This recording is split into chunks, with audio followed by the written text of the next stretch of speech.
Ocho mwami musoke. Ndio se nekusanga. Ate kiki? Munnange anti gwe amanyi okunyinyonyola ebintu by'emisolo bino n'embitegeera. Ate kiki leero? Mbadde ku dduuka ne mpulira ng'abakyala bagamba mbu tulina okwewandiisa mu nkola ya IFRIS. Tokikolanga? Ate mbadde kituufu nnyo. Mbadde sikimanyi nakyo. Eyo y'enkola egenda okutuyamba okulwaninga bizinesi zaffe mu ngeri ya digital. Etya. Oba olina okuwandiisa bizinesi yo mu IFRIS osobola okumanya muwendo gw'ebintu by'olina mu bizinesi yo, enfulumya n'ennyingiza mu bizinesi yo. Awo URA esobola okukola omulimu gwayo ogw'emisolo obulungi. Nedda mwami musoke kye sitegeera.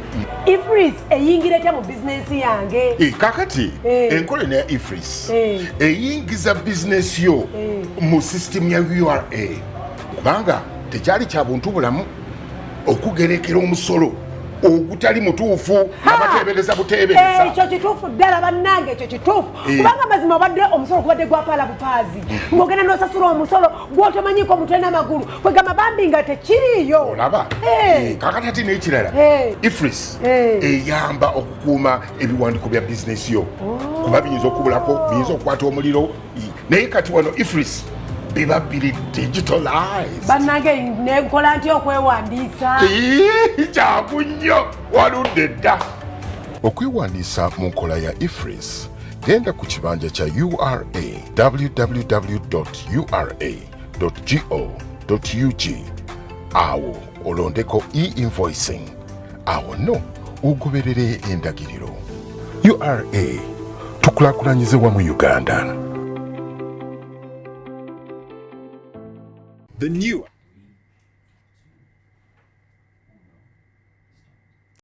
Good morning and welcome to this episode of Tax Mchuzi, where we're going to be exploring the tax amendments, the proposed tax amendments for the financial year 2024-2025.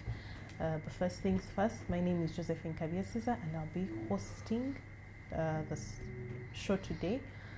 I'll allow our guest and expert to introduce herself as well. Good morning, our viewers. We are glad to be with you this morning to dissect what happened on the budget day on 13th of June to ensure that we are in sync with the tax policy amendments of 24-25 come 1st July because the majority are effective 1st July 2024 so that they can go into force since the president has already assented to these bills. Thank you very much. Thank you so much. And so maybe we can start by talking about the acts, the tax acts that are affected. Thank you very much. Ideally, the tax acts that are affected, we have the Income Tax Act, that's a given, where we derive interpretations on incomes that are sourced and fall under income tax and maybe their treatment. And we have the VAT Act, Cap 349, that addresses us to policy changes within the VAT law, where we have a number of, we have categories of supplies, that's standard rated, the exempted and the zero rate. Then we also have the tax procedures code, that is the administrative law that helps us look at VAT and income tax in one point. And we equally have the Stamp Duty Act of 2014 was also affected, and the Excise Duty Act. These are where the amendments have been this for the next coming year, 14, 15, 20, 24, 2025. Thank you. Thank you so much. So I guess we can dive straight in, starting with the Income Tax Act. Ideally, in the Income Tax Act, normally when we are starting the act, we have section 2, that is the section for definitions, to define certain keywords that we are all meant to understand in a similar way. We have an amendment in the expansion to expand the definition of a retirement fund. And this is basically to align this definition of the retirement fund with the Income Tax Act and the Uganda Retirement Benefits Regulatory Authority, because it's very clear it was limited then, and now we have expanded it to cater for a bigger range of benefits. So for members in the fund, in the event of termination of service and upon occurrence of an event specified in the written law agreement and or arrangement. So this wasn't there and it has been included. And still under definitions, we have how to define a branch. Ideally, we are defining a branch locally as on the Ugandan arrangement, but now we need to align our domestic law, that's the income tax law, with the international treaties on double taxation, such as the UN model on double taxation agreement and Uganda's double taxation agreement, whereby wherever we've been having branch, we are replacing it with permanent establishment, because permanent establishment is encompassing, it's wholesome, and it is very clear and clearly defined in the international treaty. So we had to do that amendment in the Income Tax Act, so that we are now looking at somebody on a 360 degrees, their worldwide sourced income. That is why the word permanent establishment has to be replaced with what was a branch, and maybe expansion of the scope of income derived from sources in Uganda. Ideally, when we're defining income and the sources in which one derives income, it was we were looking at employment income, business income, property income, but now we are looking at also an annuity paid by a non-resident person as expenditure of a business carried on by a non-resident person through a permanent establishment in Uganda. I think you've seen how the permanent establishment comes in. And even income derived by a non-resident from insurance premiums received if the premium relates to the insurance or reinsurance of the risk in Uganda. This is basically meant to broaden the scope of taxation of non-residents' income sourced in Uganda. So we are looking at you at 360 degrees. You may not be resident in Uganda, but ideally you have a permanent establishment in Uganda. So this is basically meant to bring it out more clearly. I just wanted to ask a bit about the effect on the retirement fund. Yes. What in lay terms, how, because I feel like that one impacts us who earn. So I wanted to know what. Ideally, when we are expanding on the definition, let me be very intentional when I am telling you what it was.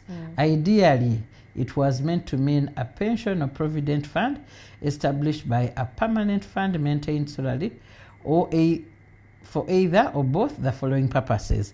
They basically had two purposes why a retirement fund should be there. Provision of benefits for members of the fund in the event of retirement. So here it tells you that it's provision of benefits for members of the fund in the event of termination. Here it was limited to retirement, but now it has a termination of service or upon occurrence of an event specified in law, written law agreement. So it's more advantageous here. Yes. For example, so we are basically, because we are aligning it to the Uganda Retirement Benefits Regulatory Authority. Yes, it looks at retirement, but what if you're terminated? What happens? So we need to broaden it a bit. So that at the end of the day, when we're talking about a retirement fund, we're even talking about your benefits in the fund. Yes. Okay. Yes. So we were proceeding, I think you're telling we were looking at, in the Income Tax Act, a 10% withholding tax on commission paid to payment service providers. Ideally, when we look at payment service providers, here we were already there with people who are in the mobile money, the agents, the banking agents were already there because there is a 10% that is clearly instituted from their commissions. But now we are looking at other platforms we have Wendy, we have other ones. They're not very common, but they are there. Why did we do it this way? One, we are creating equity in the market, so that whoever is providing a service similar to the other, clearly the 10% has to be taxed. And secondly, to expand the tax base, because if you're you're into service in the same sector, yet we are not providing for others, then it won't be fair. Yet tax is meant to be fair, but ultimately even raise revenue, because as I widen the tax base, ideally I'm pushing in more clients, and at the end of the day, raise revenue. Yeah. Okay. So is this the one that was confused? You see the newspapers making it seem like, in addition to what was already there, they're adding yet another one. I think it was a confusion, because when you look at the Income Tax Act, when I look at the Income Tax Act here, let me look at section 11, I think it's 118. I'm going to just 118F, withholding tax on commission paid by this is telecom. Telecom service providers on airtime distribution and mobile money. So mobile money was already inclusive here, and it basically tells you that a telecom service provider who makes a payment of a commission for airtime distribution or provision of mobile money services shall withhold tax on the gross amount of payment at a rate prescribed in Part 12 of the third schedule. So when you look at Part 12 of the third schedule, basically talks about 10% rate. And here, this is where the telecom company, the MTN, the Airtel, those are the two we have now. Yeah. And these are the agents, the ones I would call the mobile money agents, the banking agents. They were already there with the 10%, so there is no difference. So we are trying to make it an all-inclusive. The other ones that were not yet on board, we want to bring them on board so that there is equity in the sector. Okay. Yes. And income tax exemptions. Here we are adding in more income to be exempted. This is under section 21 of the Income Tax Act. Basically talks about which incomes will be exempted. So here, wherever I read an income that will be exempted, I am basically beefing up section 21 of the Income Tax Act, because it basically talks about exempt income moving forward. So what are we going to exempt here? Income derived from or by private equity or venture capital fund regulated under the Capital Markets Authority, Cap 84. And income derived from the disposal of government securities on the secondary market. Yes. Because when we go to stock markets, we have primary markets and we have secondary markets. Yes. So why are we doing this? Basically to encourage investment in the equity of venture capital and government securities. Here we are not looking at you who is buying a treasury bill or bond, because at the end of the day you're earning income with an interest. That is not the income we are looking at. We are basically encouraging things like Capital Markets Authority, other stock exchange companies to invest in such ventures moving forward. And maybe we are putting we are putting, yes, definitely, because whatever income, say on disposal of a security in one way or the other on the market, definitely when you dispose, you gain, you have an income. But we are exempting it from capital gains, because at the end of the day, there may be a gain that has been realized. So what we are exempting them from is capital gains, and maybe introduction of income tax exemption on all income derived from and by private venture capital funds like Capital Markets Authority, regulated under the Capital Markets Authority. Those that are regulated under the Capital Markets Authority, we are encouraging them to invest in equity of venture capital and government securities. All right. So it's basically that. So anytime now we're going to be investors. But come up with first start and register a company, and then get its license to do exactly this. Then register under Capital Markets Authority. Then you'll be good to go. Yeah. But if capital markets doesn't know you, then you're not in the right business. Then we are looking at additions to the list of exempt strategic investments entitled to 10 years tax exemption. Okay. We are looking at entities who are going to invest strategically. How? When you invest in the manufacture of electronic vehicles, electric batteries, or electric vehicle charging equipment, or fabrication of the frame and body of an electric car, or operation of a specialized hospital facility. Here, what are we looking at when we talk about the electric car?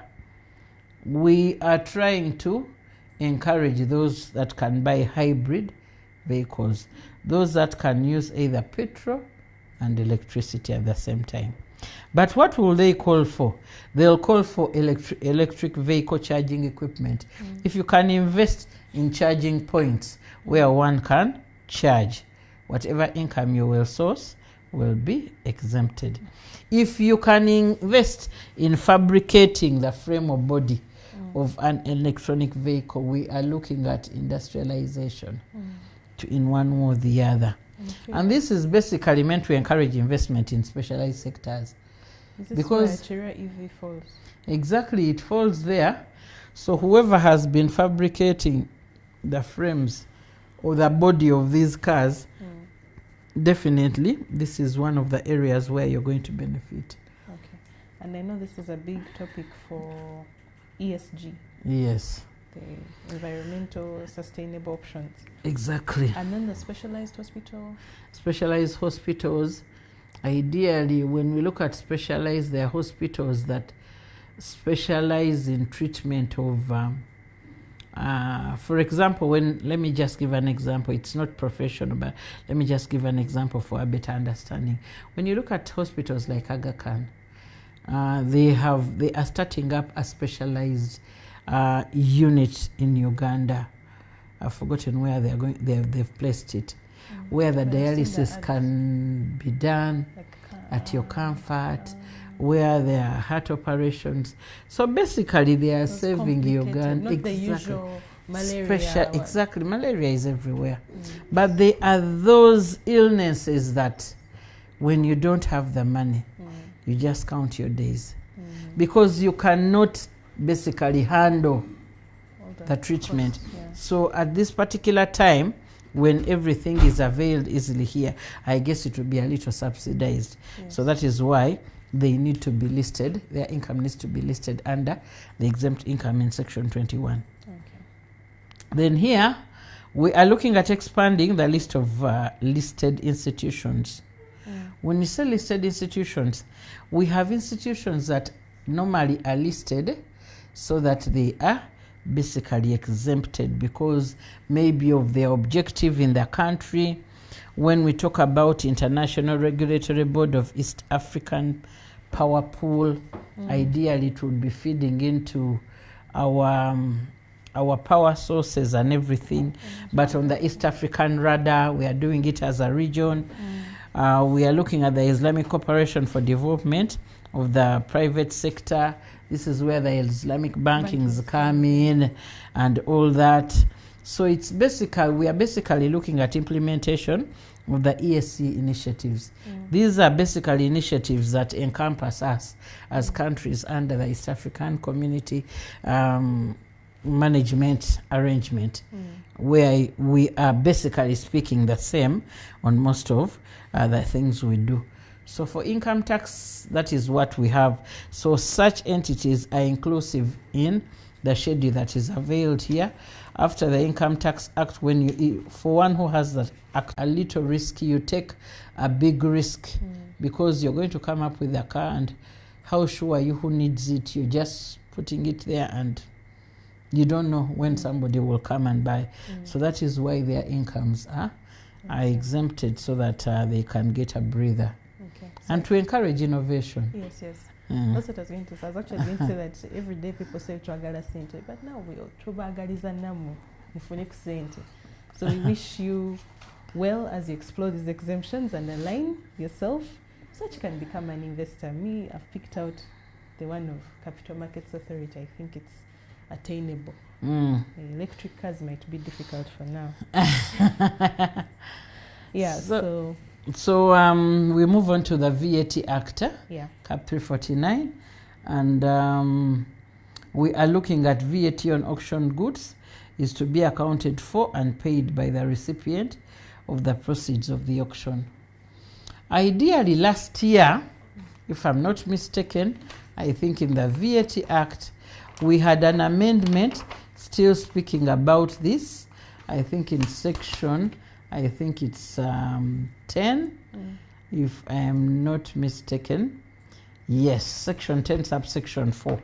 That clearly said the supply of goods by auction is treated as a supply of goods made by the auctioneer as a supplier in the course of auctioning goods. Here we said made by the auctioneer as a supplier. We have to be mindful. This auctioneer is not the supplier. The auctioneer has come to do that professional job and go. But he has never owned that particular item on behalf of somebody. So what did this bring? We were pushing all auctioneers to register for VAT, because we had included it in supply of goods and services under section 10 subsection 4 of the VAT Act. So we ended up even comparing auctioneer firms that were not making requirements for VAT registration. They were not making the 150 million. So it was a little hard. So that's why here it's very clear. Persons who receive proceeds of the auction will be required to account for VAT on such a transaction if the item auctioned is subject to VAT. Me who receives the highest bidder, who receives the proceeds of this auction, I'm the one who is meant to account. It is just making it more clear and giving a breather to auctioneers. Then this is to enhance compliance and prevent revenue leakage.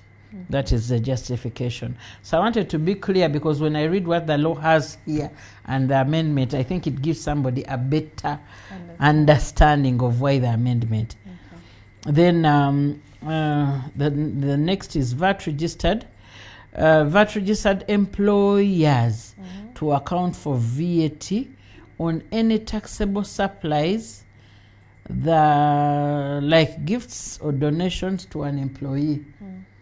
Here, when you look at it, this basically comes out clearly, because employers normally give us gifts, maybe in festive seasons, end of year, Christmas, maybe awards, things like that.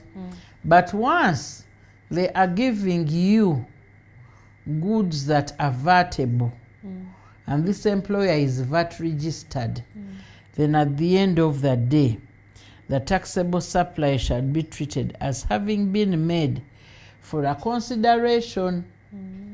Because ideally this employer bought these items and they charge the employer VAT. A scenario, let's say I'm using Renzori since we have Renzori here. Exactly. If I'm, I think this is Century, it's no longer Century, it's Coca-Cola Beverage something limited. If I'm the maker of Renzori, and on Easter I gift you some boxes of Renzori water to go and enjoy with your family. Yes.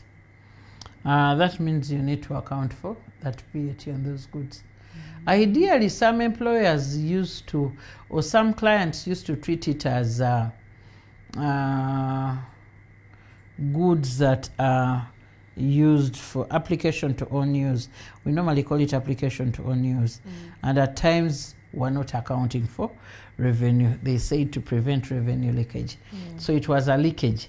But what happens if you bought the box of water, if you say bought or manufactured, whatever the word is, and you bought this box, say at 20,000, and within the 20,000, when you bought it, they charged you VAT of 3,600.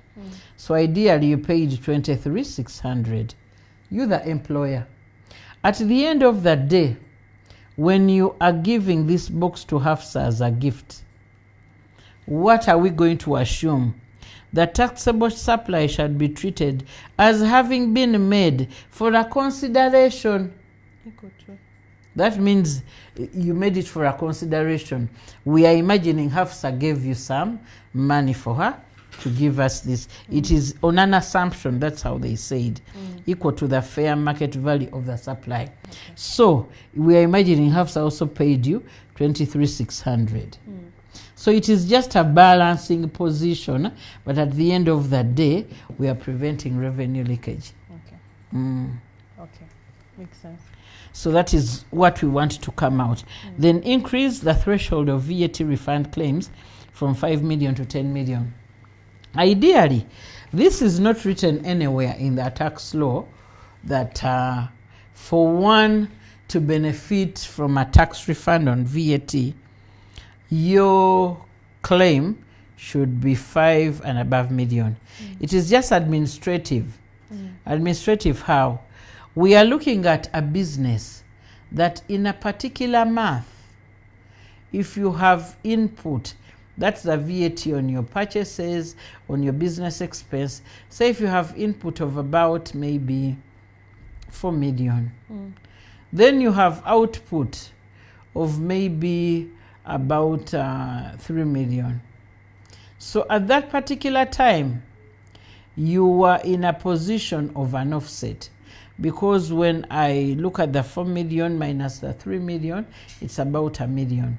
So this offset goes growing month by month. So when it would grow up to 5 million, that is when we would tell you kindly, you are free to apply for a cash refund. But now we are upping the amounts of cash refund from 5 to 10. That means even though your claim is 5 million, 6 million, 7, you do not need to claim for VAT. You can treat it as an offset. That is what it means. You can utilize it as an offset for a future liability. What are we looking at? To minimize administrative costs related to VAT refund audits. Ideally, with a refund, it is tedious. You need to look at the invoices that have caused this refund. More so input VAT, the invoices for expenses and purchases, and match them with whoever they supply to them, and see whether actually their business expenses, they do qualify. So for an entity that has many transactions, it's really a huge job. As you're processing one. So that is why we're upping the game, so that we minimize administrative costs that are related in that. But does this also, I think this also kind of reduces on the VAT refund audits. It reduces, because as I reduce the administrative costs, ideally I'm trying to reduce on the volumes. Okay, because this has been a major complaint or issue raised by many stakeholders during some of the stakeholder engagements we've had about frequency of those audits. So if some of them get to reduce, ideally just that it might also impact the cash side. Let us try it, since it's an amendment, and let's try moving with it and see its implication on the institution side and maybe on the client side. Because ideally, this is how the policy amendments come through. They come through ambiguity, they come through where we feel the client is oppressed, or where we feel the institution is not meeting its objective. So those are the ones that inform the policy amendments that normally come up. So since it's new, we are going to see how best it will help us. Right. So here, this is equally an addition in exempt supplies. As I clearly told you here in income tax, where we were looking at the exemption in income tax. Yes. The electric, whatever, and all that. Still, if we do it for income tax, then we are clearly doing it for VAT. So here it would be listed under the second schedule of the VAT Act, Cap 349. To supply the supply of electric vehicles locally manufactured, not imported. Yes. or supply of frame, body, or electronic vehicles locally fabricated. We are looking at locally because we want people to go into doing things that add value to the country than doing more of bringing in finished item. Because when you do things that add value, one, you're going to use raw materials. Two, you're going to employ people. Exactly. So it will be helping us in different folds. The supply of electronic vehicle charging equipment or supply of charging services for an electronic vehicle. This is basically looking into feeding into the employment. Then supply of cooking stoves that use fuel ethanol assembled in Uganda up to 30th June 2028. Because I should imagine the reason why it's clear intention of fuel ethanol, we are trying to do away with the firewood because it leads to deforestation to some extent here.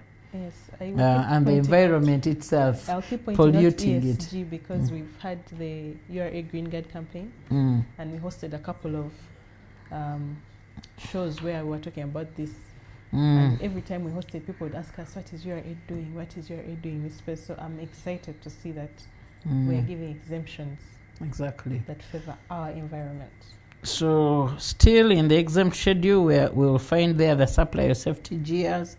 Ideally, safety gears are mainly used in manufacturing, in construction, in factories. So the more the factories, the more we are going to supply these or to manufacture them. So we are basically feeding into a particular avenue as the country's direction. A manufacturer of an electronic vehicle, electric battery, or electric vehicle charging equipment, or fabricates the frame and body of an electric vehicle. All this is meant to boost local production, public safety, and environmental sustainability, as we had discussed. So moving on with VAT. Introduction of VAT at a rate of 18% on the supply of postage stamps, software and equipment installation services to manufacturers. These have been exempted. So now they are moving into the standard rated removing the exemption, basically. Exactly, removing them from one schedule and putting them to another. I want to check here and confirm, but that is what I remember. When you look at the second schedule, you will see supply of postage stamps. Ideally, when we are removing them from exempt, then we are placing them in standard rated. And this is software equipment and installation. I need to know where exactly that one has been. I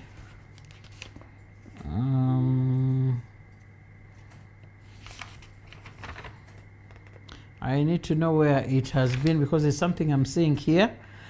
Supply of raw materials and inputs for manufacture of the following. Not really. I will check for it and see where exactly has it been that we are bringing it in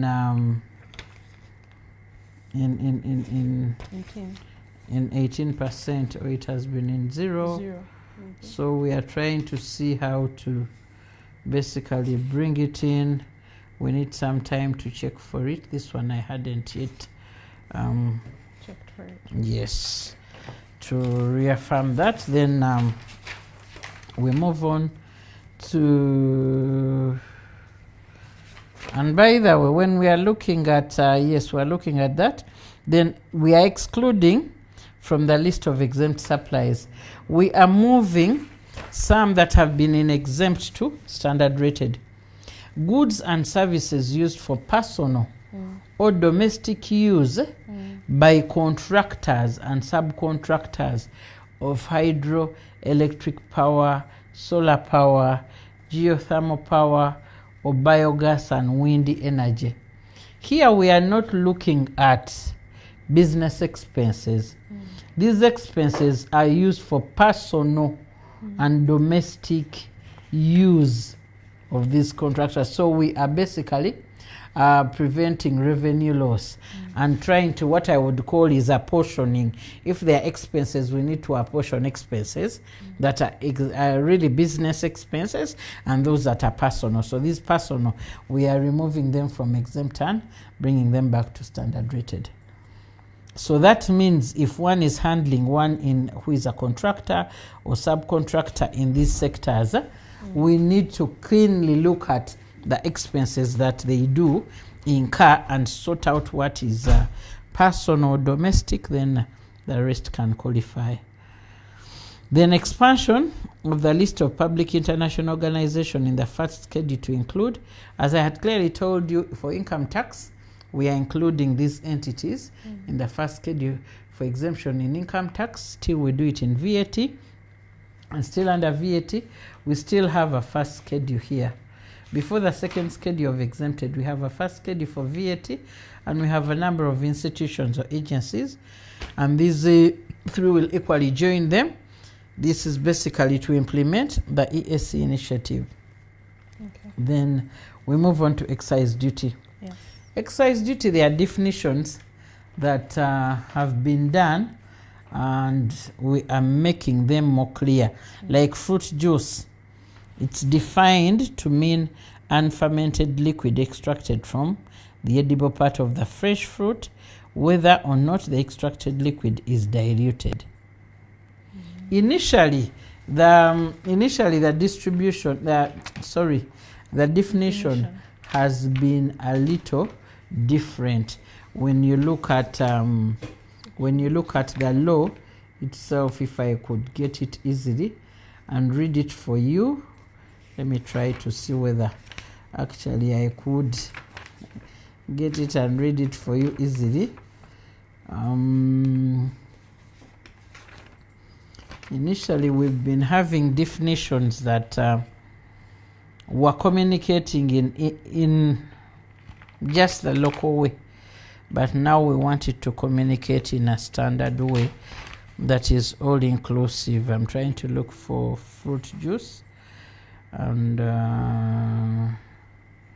I'm not clearly seeing it. Was it there? We can move on. I will see it. Then undenatured spirits are defined to mean spirits that are not mixed with any substance or any substance to render the spirit unfit for human consumption or capable of being rendered unfit for human consumption, and include neutral spirits or alcoholic beverages made from neutral spirits that are fit for human consumption. I think this is in reference to the other warages that people drank and they started dying. So because it emphasizes that are unfit, so the human consumption is emphasized here. Moving forward, so we also look at vegetable juice is defined to mean unfermented liquid extracted from edible part of a vegetable, whether or not the extracted liquid is diluted or not. Initially, what I remember in this fruit and vegetable juice, we are looking at the percentage of dilution. I remember somewhere, just because I can't locate it immediately now. We're looking at the percentage of dilution, and we were basically looking at this percentage of pulp, but now I think it's not really that. Then powder for reconstruction into beer. I think my viewers, you are aware that when we are now going to have beer, that you just buy powder, like powdered milk. Then you read as instructions. Put in water. You'll be instructed whether hot or cold or room temperature. Leave it there to ferment maybe for some hours. Then after those hours, you'll be good to drink. That means you can even have a small factory at home that is doing the manufacturing. So here, powder for reconstruction into beer means a powder, crystal, or any other dry substance that after being mixed with water or any other non-alcoholic beverage ferments to or otherwise becomes an alcoholic beverage. I think you see, I just have my factory there, and We mix the powder. for my visitors. I give them. Why? What is all this meant for when we are defining or giving new definitions? To clarify and remove any ambiguity regarding the definition of fruit juice, powder for reconstruction into beer, and the nature spirits, vegetable juice for tax purposes, and it's meant to expand the tax base. Ideally, as I had told you, we were looking at fruit pulp content of at least 30%, and it was a little difficult to even know where the 30% may arise, or when it arises, or how to measure it. Exactly. Okay. So that is basically there. So here we are looking at excisable goods and or services, opaque beer. Ideally, when I look at my Excise Duty Act, I'm in the second schedule. That's where these rates are. We are trying to say what has opaque beer being having here for us. We can allocate it quickly. Opaque beer for this year was 20%, or 230 shillings per litre, whichever is higher. But now there is a reduction. It's a reduction. 12% from the 20%, or 150% from the 230. Sorry, 150 per litre, or from the 230 per litre, whichever is higher. It's meant to promote the utilization of locally sourced raw materials to make this opaque beer. Okay. Then any other alcoholic beverage locally produced. Still any other alcoholic beverage locally produced. It has been on the same. It had 20% or 230 per litre, whichever is higher. So still we are maintaining it at 12% or 150 per litre, whichever is higher. This is meant to promote the utilization of locally sourced raw materials that make these any other alcoholic. Then we look at new excisable good, powder for reconstruction into beer. This is a new item. It hasn't been there, but it will be charged 250 shillings per kilogram. And it's meant to expand the tax base because this is powder. So we are looking at it in kgs. So whoever I think will be supplying will be packaging in kgs. That would be easier for tax computation on their side. So undenatured spirits of alcoholic strength by volume of 80% or more made from locally produced raw materials. So here when you look at undenatured spirits made from locally produced raw materials, it was stopping there. Yet here we are qualifying it by volume of 80% or more. Here it was just flat. So that is the first difference here. And maybe what we need here to emphasize, it was at 60% or 1,500 per litre. It has remained on the same 60% or 1,500 per litre. But I showed you the difference is the other 80% that we didn't initially have under spirits, and the justification is meant to raise revenue. Ideally, even the powdered beer, it's just to expand the tax base because it wasn't here, but now we are moving a little wider. Then undenatured spirits of alcoholic strength by volume of 80% or more made from imported. The difference there, it was locally manufactured, but here we are looking at imported. Yes, it remains on the same, the rates are the same. 100%, that's where we were, or 2,500 per litre. It remains on the same, but here we're meant to raise revenue because we are looking at imported. The reason why you see these rates differ, because before it's locally produced. So we are trying to promote bubu because local production is at 60%, 1,500. But when you choose to import ingredients or raw materials of the same, or finished item of the same similar thing, it's 100%. Yes, so there is an increase of 1,000 shillings per litre or an increase of 40%. So we move on to any other undenatured spirit that are locally produced of alcohol strength by a volume of 80, by volume of less than 80%. 20%. So here, these ones were clear. We were calling them ready to drink in the Act. We were calling them ready to drink or other spirits. Still, we were picking 80% or 1,700 per litre. But here, the improvement is very clear. Any other denatured spirit that are locally produced, that is the first thing. Here we are not differentiating whether imported or locally produced. But here we say locally produced of alcohol strength by volume of less than 80. But you might find your kombuchas may be less than 80 here. So we are meant to raise revenue. So we are basically breaking them down here. And still, when we talk about the undenatured spirits that are imported, here it was locally produced, then imported. I think we are feeling it in the same breath. Then when we move on to wine. Then here under wines, what we've been having under other wines, not locally produced, because locally produced is already there at 20% or 2,000 per litre. But I go to other wines. Other wines here, we have been having 80%. Or 8,000. I think you see the difference. Yes. When we say 80%, when you compare from locally produced is 20%. Here on other wines, it is 80. That's where you will find the imported. Then we go to 20% or 2,000. Here it's 80% or 8,000. I think you see it is way high. But here we have increased, by the way. It has increased to 100%. We're going to, okay, but you are not impacted as Hafsa. I'm not impacted, but I'm impacted as a tax collector. I'm impacted as a tax collector, and secondly, we are meant to promote locally produced, not imported, because we are looking at the boo-boo. So as we increase, we are raising revenue, because there are some people who take brands, that my brand is this. I drink this kind of wine. I don't know the brands.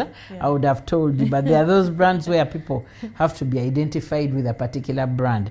So they pay the price by when we put excise duty of this. The importer will pay it, but at the end of the day, it's an indirect tax. They'll pass it on to the final consumer. And the final consumer pays, that is you, me, and the other person. Then at the end of the day, is raising revenue. I was trying to quantify. I realized that I think most wine bottles are around 750. That's around a liter. 750 mils, or the big one 1.5. And then there's the box that people usually have, the cask that people have at functions. So that's like 5 liters. So that's going to be an extra 50 for that one. And then this other side between 7.5 to when you're importing. Yes, for that, because those are imported. Usually those boxes that most of them are imported, so that people hopefully will realize that we have other good wines. Buy Uganda, build Uganda. We have people here who have struggled in that sector, and they are pushing on the shelves good drinks. So I think people need to look at them.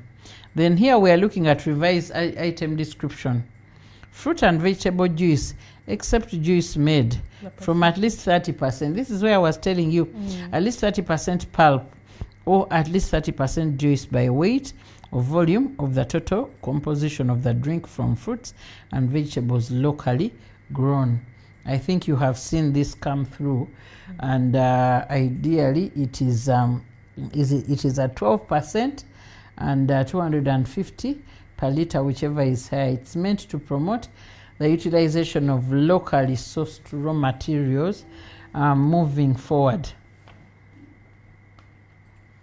Then still we can continue. We have any other non-alcoholic beverage locally produced other than the beverage made out of fermented sugary tea solution with a combination of yeast and bacteria. So this is non-alcoholic. You can have your kombucha and it is non-alcoholic. So it's meant to promote utilization of locally sourced material. It's at 12% or 150 per liter, whichever is higher.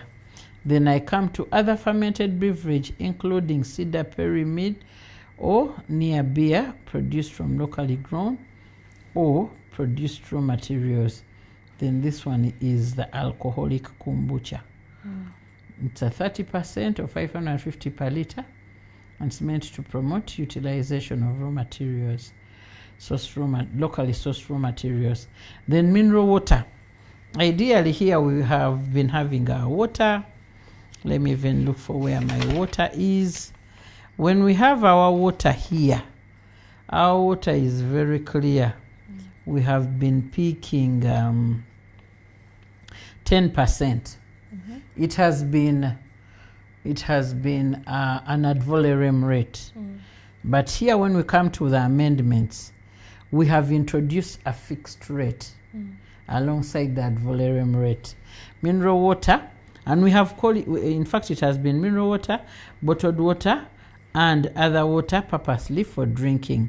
The description is still the same, but we have introduced a fixed rate, 10% or 50 shillings per liter, whichever is higher. To create equity in the market. At times when you have only ad valorem rate, at times we end up picking a lot from a particular client. So when you have two rates, at times the client has a choice to choose which they can go with. Then expand the categorization of cement to include adhesive, grout, white cement, or lime.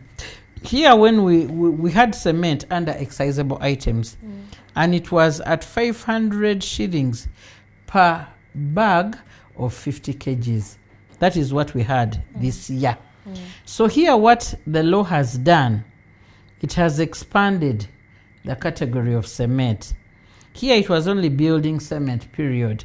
But here I expect the adhesive, what I used when I'm fixing the tiles, to come under here. I expect the grout to come under here. I expect the white cement to come under here, or lime. And it will have still 500 shillings per bag of 50 kgs. This was meant to expand the tax base. I have brought in 3 other items: adhesive, grout, in fact 4, white cement or lime. Yes. So this is again another one that was misconstrued. Yes. It was made to seem that it's a new thing being added instead of a description being widened. We are defining the description of cement and its accompaniments. So, but the rates haven't been changed moving forward. So here we have motor spirit, gasoline. So for gasoline, as at today, whoever is dealing in that sector, they are picking 1,450 per liter of fuel that they sell. Gasoline is the petrol. Petrol. Yes. In our English. Yes, in the normal English. You know, when you say gasoline, somebody will say, what is that? The petrol that you take in your car. So there is going to be an increase of 100 shillings from 1,450 to 1,550 per liter. This is meant to meet the costs associated with the effects of pollution on the environment. I think the extra addition of 100 will go to NEMA. Because, I mean, we are looking at a justification of that those agencies within that arrangement. Then still gas oil. In brackets, we have automatic, automotive, light, amber for high-speed engine. Still this, we have been charging 1,130 per liter. That's diesel. There's an increment of 100, so it will still go for, it will still pick a tax of 1,230. That's excise duty, and it's an indirect tax. You pay it unknowingly within that cost. The pump price has this amount on every liter. Still, it has the same justification to meet costs associated with effects of pollution and environment. Then we have incoming international calls, except calls from the Republic of Kenya, United Republic of Tanzania, the Republic of Rwanda, and the Republic of South Sudan. East African. Exactly. So here we are looking at 0.09 US dollars per minute. Then it clearly tells you for incoming calls from the Republic of Kenya, United Republic of Tanzania, the Republic of Rwanda, and the Republic of South Sudan. Here these ones will be nil.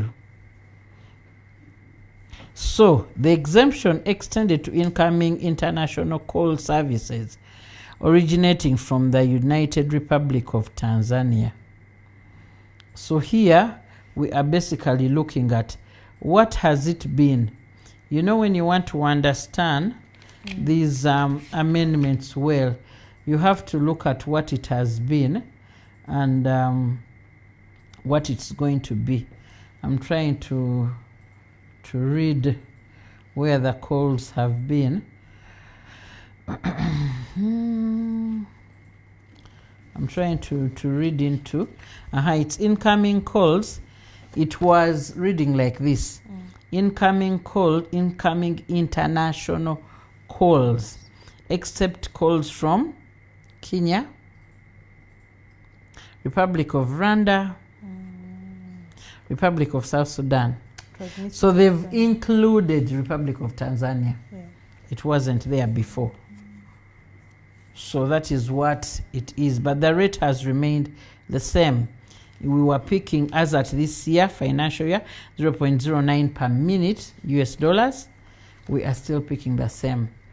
This is meant to ease communication between persons in Uganda and other member states of the East African community under one area network. Calls from member countries are treated as local calls. So ideally, why I would imagine Tanzania wasn't there.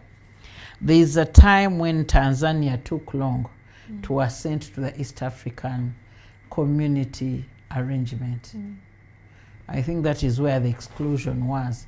But now, since it's within the East African community countries arrangement, it has to be inclusive so that we are under a one area network to make it easy for communicating. I think that is a little clear. Then here we are looking at cash withdrawal through payment system. 0.5% of the value of the transaction to provide for equal tax treatment of payment. Service providers that offer similar service to mobile money. These include electronic wallet platforms like Cheaper Cash and Wave Transfer, among others. I think you remember when we read it under VAT. It still follows through because on calls we pick excise duty. So this excludes withdrawal services provided by a financial institution, a microfinance, deposit taking institution, or agent banking. So it excludes these. So whatever we are pronouncing here excludes that, and it's meant to prevent revenue leakage. So we are there. Then here we go into construction materials. Construction materials here under excise duty. We are looking at construction materials of a manufacturer of an electric vehicle, electric battery, electric charging equipment, or a fabricator of the frame and body of an electric vehicle. For in brackets we have for a foreigner investing at least US dollars 35 million and a citizen investing at least 5 million US dollars.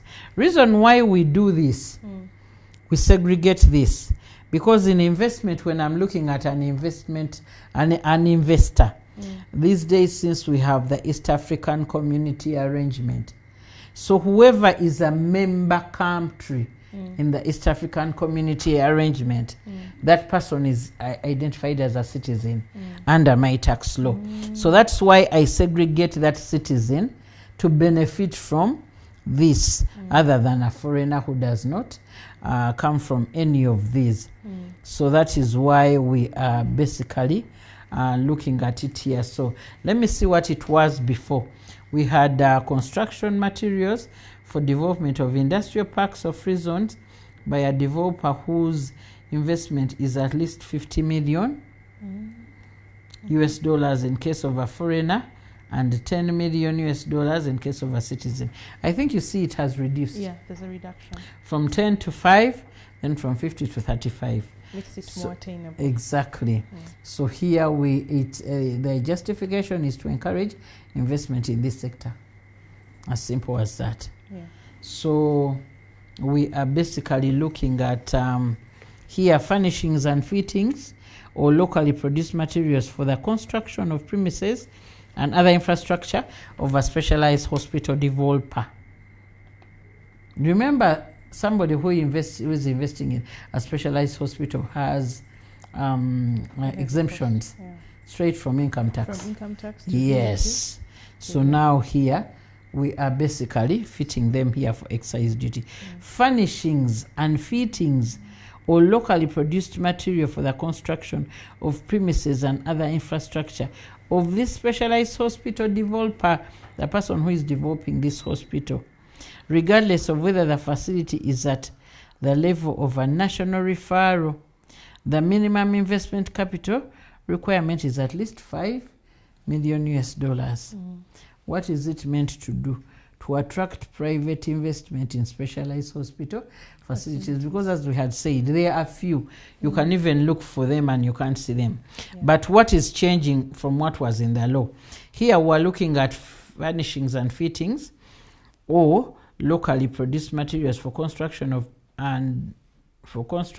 premises and other infrastructure to a hospital facility developer whose minimum investment is at least 5 million US dollars and who develops a hospital at a level of a referral hospital with a capacity to provide specialized medical care. I think the specialized medical care has been repealed there. And secondly, here we say at a level of a national referral hospital. It has been repealed, it's a little relaxed, regardless of whether the facility is at a level of a referral hospital. It may not be at that level, but it still includes it. So here we are looking at two things. We have relaxed the specialized medical care that was in here before. Then we have also relaxed the level of a national referral hospital. So because when we read this independent, when you don't read what has been existing, my listeners may not basically understand why this. So here we move on to stamp duty. Stamp duty clearly also has a law. That's the Stamp Duty Act of 2014. And in the Stamp Duty Act, we are looking at instruments. We have about around 66 instruments. There are 64 instruments in stamp duty from where we collect stamp duty from. So let's start stamp duty and look at it quickly. We are looking at exemption from capital duty on shares in a limited liability company incorporated in Uganda, acquired by investors in a private equity or venture capital fund regulated under the Capital Markets Authority, or shares acquired by a private equity or venture capital fund regulated by the Capital Markets Authority. I think you see, or whatever fund is not regulated under the Capital Markets Authority, at the end of the day, you may end up not benefiting from what is available here. So that is why I wanted to clearly emphasize it here when we are reading, so that whoever is listening to it can basically get a feel of Why like that? Yeah. Also the consistency from the income tax. Exactly, even Actually. consistency. Yeah. Because it's meant to promote investment by private equity and venture capital investors. Yeah. We are protecting it in one way or the other. And still, it also introduces a nil duty rate for transfer of shares or other securities to or by an investor in a private equity or venture capital fund regulated under the Capital Markets Authority. Ideally, when you have been transferring shares, we have been collecting stamp duty on the shares you have disposed of. Because when you dispose of shares to somebody who is looking at it, it's very clear that you are getting some bit of money because you are selling them out. So this is what this is trying to emphasize. So even though you are getting rid of some shares, we are not meant to collect from you. So we can continue. Then nil stamp duty on specific instruments executed by a developer of a specialized hospital. I think you see it here. Regardless of whether the facility is at a level of a national hospital. I think that shoots in what we have been saying to attract investment in this sector of specialized hospital. The nil stamp duty on specific instruments executed by a manufacturer of electric vehicles, electric batteries, electric vehicle, charging equipment, or fabrication of the body or frame of the electric vehicle who meets various strategic investment criteria, including a minimum capital of $10 million US for foreigners and $300,000 US for citizens, or 1,500 in case of a citizen who invests up country. This basically shoots in what has been existing. For you to be an investor, if you are a foreigner, we're looking at $10 million US. But if you are a citizen of the East African arrangement, if you are a citizen, okay, I would say that, because you know where a citizen is placed. We're only looking at $300,000 US as the investment capital. Then still, when you invest up country, we're looking at $150 US. So it's basically shoots into that and giving you nil stamp duty on specific instruments that are executed by a manufacturer of these that we have listed, but having a capital of that. We are basically bringing it home in the Stamp Duty Act to promote investment in an environmentally friendly transport system in Uganda. Because as we had said, the electronic, instead of burning the other fuel, the diesel and all that, it can use electricity. Then a strategic investor is required to employ at least 80% of its employees who are citizens earning an aggregate wage of at least 80% of the total wage bill. This has been there, but the difference on this, it has been talking about 75% of the wage bill consumed as locals. So that is as citizens. So that is what it was. So it's been upped by a 5%. It's meant to create employment opportunities for citizens. Then a strategic investor is required to have a capacity to use at least 80% of locally produced raw materials subject to availability. This one has also been there, but I don't remember. I think I need to check. I don't know whether it had been given a percentage, but it had been there that once you're an investor, you are meant to source raw materials locally upon availability, because you need to support the locals. It is not prudent you are an investor in a particular sector, yet the raw materials are within your location and then you import the raw material. It's quite unfair. To encourage utilization of locally sourced raw materials, exactly, that is what it is. So here we can move on to the Tax Procedures Code Act of 2014. So here it is telling us requirement that taxpayers who intend to claim a deduction or credit with respect to goods destroyed as a result of damage of trading stock, expiry of trading stock, damage of manufactured stock, expiry of manufactured stock, or absolute stock, to inform the commissioner in writing before destroying the goods. it is very clear here. Yes, we even had it in the tax procedures code. Let me see whether I can get the section easily here. It may not be on my fingerprint, my fingers right away, but let me explain it locally. Ideally, it emphasizes this most, because even in those clients who use IFRIS, we have a provision where you can adjust stock. Yeah. And these are some of the reasons why you can adjust stock. They could be destroyed, they could be damaged, they could be expired. Maybe it is expiry of the stock, or it has become obsolete, nobody is buying. Maybe those kind of maybe trousers you have, nobody no longer buys them. My local person there says, Nkorosi, this stock has become a loss to him. So you can reduce your stock volumes by these reasons. But what we are emphasizing is ensure that you write to the commissioner before destroying. And when you write to the commissioner, yes, you have written, the commissioner may delegate anybody to come and first ascertain whether the amounts you are talking about and the goods you're talking about are exactly present there, and they are the goods you deal in. Because once you tell me they're expired, I need to see the flow on the system in your IFRIS. If you're VAT registered, did they come in? Have you been selling such? When I look at the invoices you've been raising, so that I understand that this is part of the stock you have been selling, and at the end of the day this needs to be pushed out.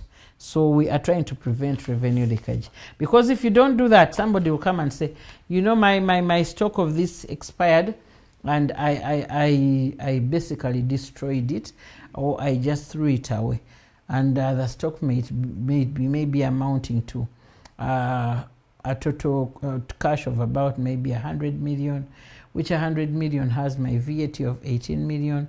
It had some excise duty of a particular amount. So one leads to another. So that's what we are trying to prevent. Then waiver of interest and penalty upon payment of the principal tax by 31st December. This is what we were talking about, the 40D that we initially had in the tax procedures code. Let me read it clearly, the 40D. Waiver of interest and penalty on payment of principal tax. It was very clear that any interest and penalty outstanding as at 30th June 2023, that's what we were saying, shall be waived where the taxpayer pays the principal tax by 31st December. It means that when you ascertain your total liability, kindly pay the principal, then we are going to waive the interest and the penalty. Then 2 tells you, in the event that you can't pay the whole principal and you pay a half, I am going to waive the interest and penalty in proportion of the principal that you have paid. So that is what it says. So here we are trying to push this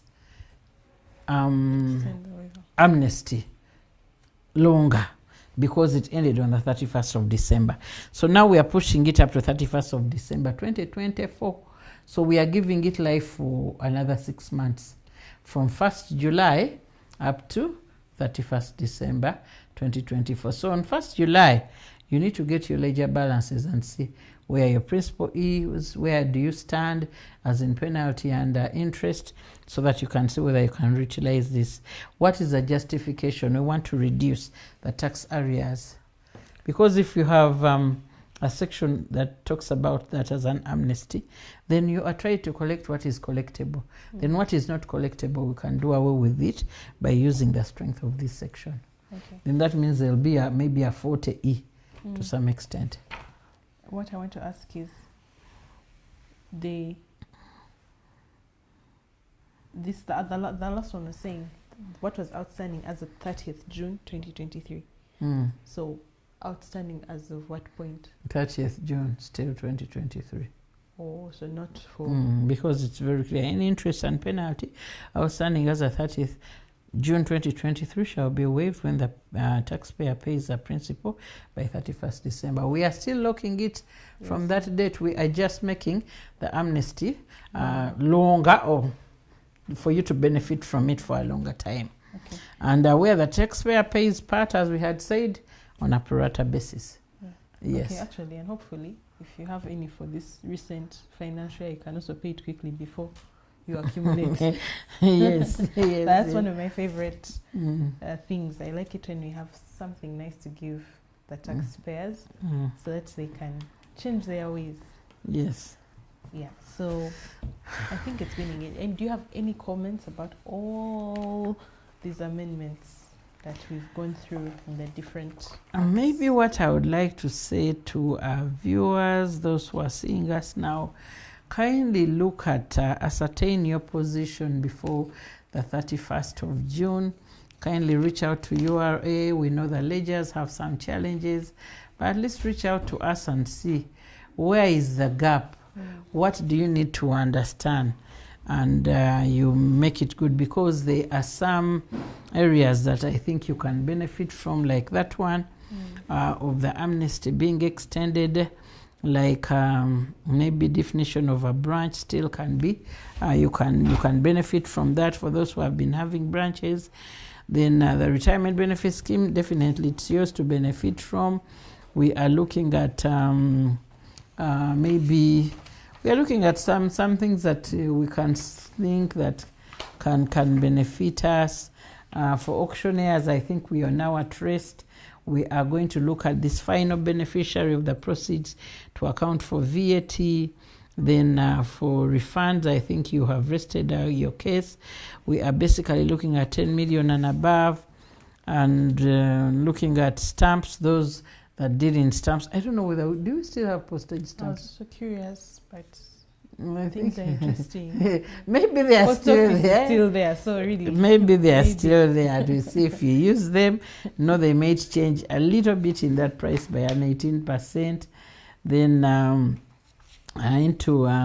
into excise duty, those into these kombuchas, fermented, the denatured spirits. Kindly take note if you want to probably maybe get involved in a beer that you can reconstitute, that is there for you if you feel it can benefit you. For those who normally make calls, kindly take hint. The hardware dealers, kindly take note that when you look at cement, we are making it broader. I know you have grout adhesive, you have the lime and the white cement. Kindly include them in the bracket. Do your configurations well when it comes to IFRIS, so that at the end of the day you are good to go with the excise duty and with the VAT, so that you pass it on to the final consumer. And I think that is all. I think we just need to take advantage of what is available here. For those who are adjusting stock, kindly ensure that you've written to URA and URA has responded to you, because writing is one and getting a response is another before you can destroy these goods. Then making yourself ready for the waiver. I think that is it, but at least since we are at end of year, let me remind you to file your return. If you haven't filed that VAT return, pay as you earn, withholding, WHT, you haven't filed the May return, kindly do so and pay what is outstanding. If your accounting date is 31st December, kindly ensure that by 30th June midnight you have filed the final return for 2023. If your accounting date is 30th June, ensure that you have filed your provisional return for 2023 and 2024, and you have made payment of the resultant tax. But I would like to thank you very much for walking the journey with URA, working with us, taking your fair share of taxes, and guiding us here and there so that we can give you the right service. And I would like to wish you a blessed week as we develop Uganda together. Thank you so much. Thank you so much. Yes, like she said, I've picked a few things. This is all about ESG, environmental, social, and governance. That's the full term. And from our discussions previously, we realized that it's about everything that we do. It's about where we live. It's about what we do, and then it's about how we do it. And the amendments are covering exemptions for some of the things that we would help us to promote Bubu. They are also making it favorable, yeah, for those who get capital from venture capitalists and the funds that are managed by Capital Markets Authority, which also brings in, private equity and venture capital funds that are managed by Capital Markets Authority. So all this is to help us to become investors. Me, I'm excited. I have prospects of becoming an investor. And then for those who are interested in securities, you may not be well versed with business, but you can save some of your money and buy some bonds from the Bank of Uganda through your different banks, commercial banks, whether under private or secondary market. This is coming in for you. You can even get out of the market and enter again, like you reinvest, and you won't have your capital gains being taxed, because that exemption has been extended to you to encourage you to save and invest. So let's take advantage of these. Many times we are accused as the taxman of only coming for money, but this time the taxman has lent a very, very good hand. It's extending the hand to help you to become an investor, but also for those who have been unable to meet their tax obligations and you have arrears, as at 30th June 2023. Please come and let's look into that ledger. Let's have that ledger reconciled so that we can agree between the taxman and you as a taxpayer, and we see how to clear that outstanding amount so that you can go forward in a clean slate and hopefully see no more in tax terms. So thank you so much for joining us. These will also be on our website and different platforms. This is not where the discussion is ending, and as stakeholders we invite you through different associations or groupings so that we can talk more about these amendments tailored to your sector or to your organization, so that we can understand them. And if you have any more views, we are happy to collect them so that we can see how to adjust going forward. We would like to make this experience as easy as possible for you as our taxpayers, so that we can continue developing Uganda together. Thank you so much, and enjoy the rest of your day and week.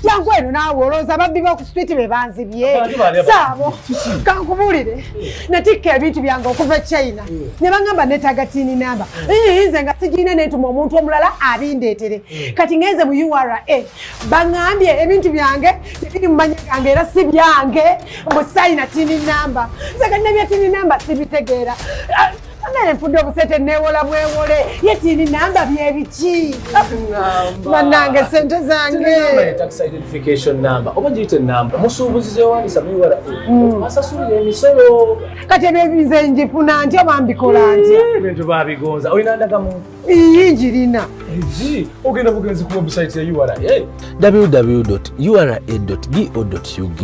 awo n'olondako e-services then n'ogenda ku tin registration awo nno woteramu n'ennamba yo n'omwaka gwe wazaalibwamu amannya go gajja kwereta automatically awo n'ojjuzaamu n'ebirala bitono nnyo ebyetaagisibwa ng'ennamba y'essimu yo email address yo ne gy'obeera era nga bino osobola obbisanga emabega wandagamuntu yo then n'osubmitinga nga kamesagi kajja direct ku ssimu yo mu ddakiika ntono nnyo nga sina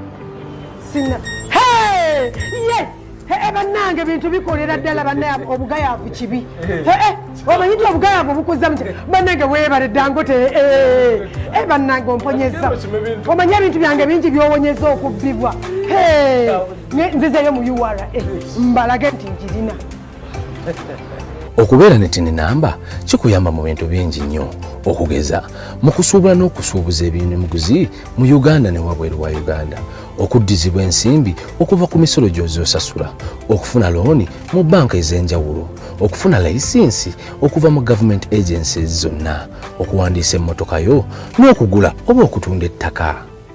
URA tukulaakulanyize wamu Uganda.